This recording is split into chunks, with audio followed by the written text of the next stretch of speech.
Hello नमस्कार साथियों, आप सभी लोग के सामने लेकर आया बहुत ही महत्वपूर्ण खबर। तो यहाँ से ना आपके पेपर पॉइंट ऑफ व्यू से ज़्यादा इंपॉर्टेंट हो जाते हैं, यहाँ से सवाल लगभग पूछे जाते हैं। हम बात करें बच्चे राष्ट्रीय फिल्म पुरस्कार के बारे में, नेशनल फिल्म अवार्ड। तो याद रहेगा बच्चे 2023 में 69th नेशनल फिल्म अवार्ड 69वें राष्ट्रीय फिल्म पुरस्कार की घोषणा कर दी गई है।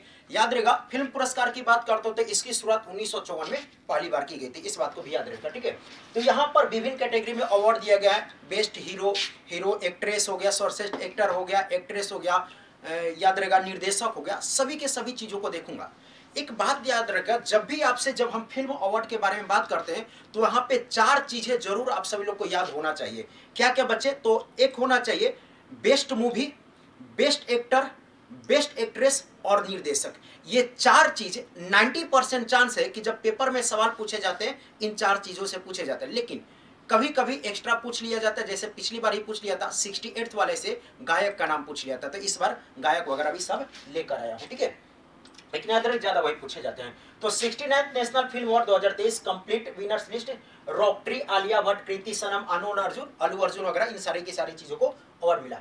तो देखिएगा सबसे पहले हम बात करेंगे बच्चे, जब हम नेशनल फिल्म अवार्ड की बात करते हो तो ये अलग अलग भाषाओं में बेस्ट फिल्म का अवार्ड दिया जाता है। लेकिन जो याद रहेगा सर्वश्रेष्ठ फिल्म की बात करता हूं, जो ओवरऑल सर्वश्रेष्ठ फिल्म रहा था, ओवरऑल जो सर्वश्रेष्ठ फिल्म रहा था रॉकट्री रहा था, जिसके निर्देशक बच्चे याद रहेगा कौन रहा था? आर माधवन। तो आर माधवन के द्वारा निर्देशित फिल्म की बात करता हूं बच्चे, रॉकट्री की बात करता हूं, ये इस बार की सर्वश्रेष्ठ ओवरऑल फिल्म के अवार्ड जीता था। तो एक तो अलग अलग भाषा में बोला, कन्नड़ में हो गया, मलयालम में हो गया, गुजराती में हो गया, उड़िया में हो गया, लेकिन ये ओवरऑल बेस्ट फिल्म का अवार्ड किसे दिया था? द रॉकट्री को बच्चे द नाम भी इफेक्ट करके हो जाता। निर्देशक अगर पूछेगा तो याद रहेगा आर माधवन हो जाते हैं। अगले मूवी की तरफ बढ़ते बच्चे, देखो बेस्ट फिल्म अलग अलग भाषाओं में, तो हिंदी को जरूर ही देखेंगे। बेस्ट हिंदी फिल्म की बात करता हूँ, सर्वश्रेष्ठ अगर हिंदी फिल्म की बात करता हूं तो सर्वश्रेष्ठ जो हिंदी फिल्म रहता सरदार उधम सिंह, ठीक है। इसके जो निर्देशक हो जाते सुजीत सरकार, तो सुजीत सरकार के द्वारा निर्देशित सरदार उधम की बात करता हूं बच्चे, याद रहेगा सरदार उधम की बात करता हूं, ये बच्चे best Hindi category Hindi film का अवार्ड जीता है, ठीक है, 69वें राष्ट्रीय फिल्म पुरस्कार में।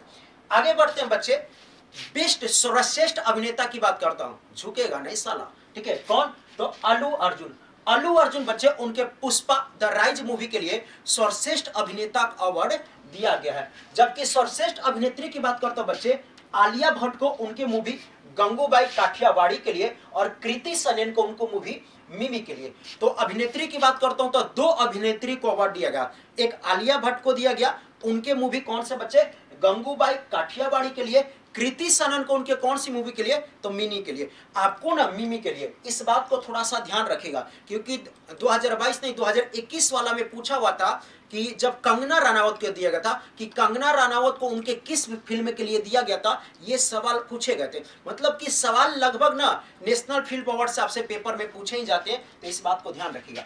आगे बढ़ते हैं बच्चे, निर्देशक की बात करता हूं तो निखिल महाजन को उनके फिल्म गोदावरी के लिए, ठीक है, आई थिंक मराठी मूवी हो जाती है, तो उनके फिल्म गोदावरी के लिए निखिल महाजन को याद रहेगा बेस्ट डायरेक्टर सर्वश्रेष्ठ निर्देशक अवार्ड दिया गया। हर एक पॉइंट आपके लिए इंपॉर्टेंट है, ठीक है, हर एक पॉइंट इंपॉर्टेंट हो जाता है। चलेगा आगे बढ़ते थोड़ा सा और इससे थोड़ा सा चीजों को हट कर देखते हैं, थोड़ा सा और चीजों को देखते हैं। तो बच्चे अगर पूछेगा बेस्ट सपोर्टिंग एक्टर का अवार्ड किसे मिला? बेस्ट सपोर्टिंग एक्टर की बात करता हूं पंकज त्रिपाठी मिमी मूवी के लिए। कालीन भैया को तो जानते हो ना, तो पंकज त्रिपाठी को बच्चे सपोर्टिंग एक्टर का। जबकि सपोर्टिंग एक्ट्रेस की बात करता हूं, अभिनेत्री की बात करता हूं तो पल्लवी जोशी को द कश्मीर फाइल्स के लिए, ठीक है। बाल कलाकार की बात करते बच्चे भाविन रबारी हो जाते हैं सैलो शो के लिए, ठीक है, सैलो शो के लिए बच्चे ये एक गुजराती मूवी हो जाती है और गुजराती में इसे सर्वश्रेष्ठ फिल्म का भी अवार्ड दिया गया और इसको बच्चे अगले साल 2024 वाले ऑस्कर के लिए भी नामित किया गया है, ठीक है, भेजा गया है। बेस्ट म्यूजिक डायरेक्टर की बात करते हो देवी प्रसाद को बच्चे पुष्पा मूवी के लिए, ठीक है। सर्वश्रेष्ठ संगीत निर्देशक की बात करते हो बच्चे MM किरवानी को RRR मूवी के लिए, ठीक है, इस पर थोड़ा सा ध्यान दे लीजिएगा। बेस्ट गायक की बात करता हूं तो काल भैरवी, ठीक है, RRR मूवी के लिए, काल भैरवी को बच्चे RRR मूवी के लिए। जबकि महिला गायक की बात करता हूं तो श्रेया घोषाल, ठीक है, श्रेया घोषाल को याद रहेगा इराविन नीजल मूवी के लिए, श्रेया घोषाल को तो सब जानते होंगे, ठीक है, इराविन मूवी। तो ये आपके कुछ और पॉइंट हो जाता है, ठीक है, ये आपके कुछ और पॉइंट हो जाते हैं। तो बेस्ट एक्टर और सॉरी बेस्ट सिंगर मेल और फीमेल थोड़ा सा देख लीजिएगा, पिछली बार पूछा हुआ था। अब कुछ अलग और अवार्ड की बात करता हूं, जैसे कि बच्चे best film, best popular film providing wholesome entertainment, ठीक है, होलसम इंटरटेनमेंट। तो याद रखिएगा संपूर्ण मनोरंजन प्रदान करने वाली सर्वश्रेष्ठ फिल्म की बात करता हूं, लोकप्रिय फिल्म रहता RRR, RRR। इसके निर्देशक कौन? तो SS राजामौली, आपको क्लियर होगा, ठीक है। जबकि बच्चे नरगिस दत्त अवार्ड एक दिया गया, Nargis Dutt award for the best film और नेशनल इंटीग्रेशन, ठीक है। तो राष्ट्रीय एकता पे सर्वश्रेष्ठ फिल्म के लिए नरगिस दत्त अवार्ड किससे मिला? तो कश्मीर फाइल्स को बच्चे नरगिस दत्त अवार्ड मिला गया। जबकि उस निर्देशक को जिसने पहली बार मूवी बनाया, डेब्यू निर्देशक की बात करता हूं, Indira Gandhi award for the best debut director, ये बच्चे किसको मिला?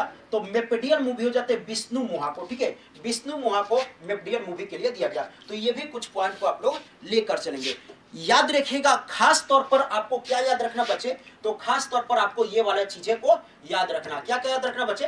तो बेस्ट फिल्म रॉकट्री करके हो जाता है। अभिनेता की बात करता हूं तो याद रखा अल्लू अर्जुन पुष्पा के लिए।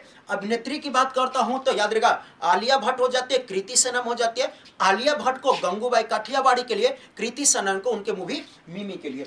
जबकि याद रखा बच्चे निर्देशक की बात करता हूं तो कौन हो जाते हैं? निखिल महाजन हो जाते हैं, ठीक है। ये आपको इंफॉर्मेशन देनी थी, इसको नोट कर लोगे और एक बार में याद नहीं होगा, बाकी हम लोग इसे बहुत ही अच्छे से याद करते रहेंगे, ठीक है, धीरे धीरे करते रहेंगे। बाकी आपके पास एक डेटा ये आपको मिल गया, ठीक है। Thanks for the watching. वो लाइक कीजिएगा, शेयर कीजिएगा, सब्सक्राइब कीजिएगा। और अपनी रोज सुबह में 360 डिग्री वाली क्लास होती है, तो रामबाण क्लास होती है। किसी भी पेपर में आप तैयारी कर रहे हैं, जीके जीएस पूछे जाते हैं तो लगभग 40 से 50% यहाँ से जीके जीएस आ जाते हैं, ठीक है। 40% तो कम से कम मान ही लो, यहाँ से आपको GK GS, current affair GK GS भी ले लेते हैं, स्टैटिक जीके, सारी की सारी चीजें। तो ये बच्चे रोज क्लास होती है आपके लिए, रोज सुबह 6 बजे होती है, ठीक है। चलेगा, जाते जाते मुझे एक कमेंट करके बताएगा बच्चे, अभी ना एक जो गदर 2 मूवी है, हो सकता है सवाल पूछ ले, इस प्रकार से सवाल पूछे जा रहे हैं। जैसे कि चंडीगढ़ पुलिस में गाने को लेकर पूछ लिया था, उसके लिरिसिस्ट कौन है? तो चलिए मैं आपसे एक सवाल पूछता हूं, जो इस समय गदर मूवी आई हुई है, बड़ा गदर मचाई हुई है, बताइएगा गदर मूवी के निर्देशक कौन है? गदर मूवी के निर्देशक कौन है? खबर कैसी लगी, इंफॉर्मेशन कैसी लगी, कमेंट करके जरूर बताएगा। Thank you. और चैनल को सब्सक्राइब नहीं किए तो सब्सक्राइब जरूर कीजिएगा। थैंक यू एवरीवन, धन्यवाद।